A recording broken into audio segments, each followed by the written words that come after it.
It was the second crash of the 737 MAX 8, the latest version of Boeing's workhorse narrow-body jet that first entered service in 2017. In October, a 737 MAX 8 operated by Indonesian budget carrier Lion Air crashed 13 minutes after takeoff from Jakarta on a domestic flight, killing all 189 passengers and crew on board. The Civil Aviation Administration of China, CAAC, said all Chinese airlines had to suspend their use of the 737 MAX 8 by 6 p.m., 10 o'clock GMT.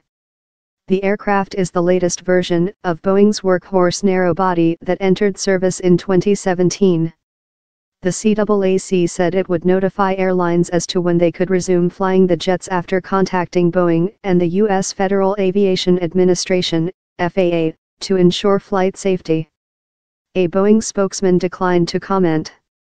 Chinese airlines have 96 737 MAX 8 jets in service, the state company regulator said on Weibo, including Air China, China Eastern Airlines, China Southern Airlines and Hainan Airlines.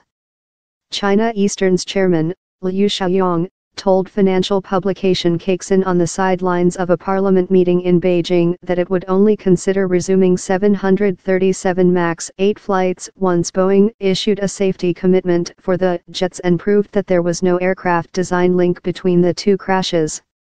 The cause of the Indonesian crash is still being investigated. A preliminary report in November, before the cockpit voice recorder was recovered, focused on airline maintenance and training and the response of a Boeing anti-stall system to a recently replaced sensor but did not give a reason for the crash. Ethiopian Airlines said it had grounded its 737 MAX 8 fleet until further notice as an extra safety precaution, even though it did not know the cause of Sunday's crash. The airline has a remaining fleet of 4 of the aircraft, according to flight tracking website Flightradar24. Cayman Airways said it had grounded both of its new 737 MAX 8 jets until it got more information.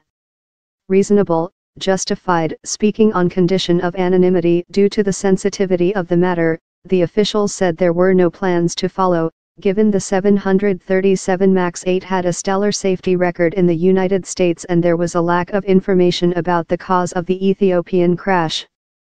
Western industry sources say China has been at pains in recent years to assert its independence as a safety regulator as it negotiates mutual safety standard recognition with regulators in the United States and Europe. Chinese aviation expert Li Xiaojun said the grounding was reasonable and justified, but that some disruptions to passengers' travel plans could be expected. But he said he did not anticipate a major problem since Chinese airlines operated fewer than 100 of the aircraft, compared with a combined fleet of more than 2,000 planes.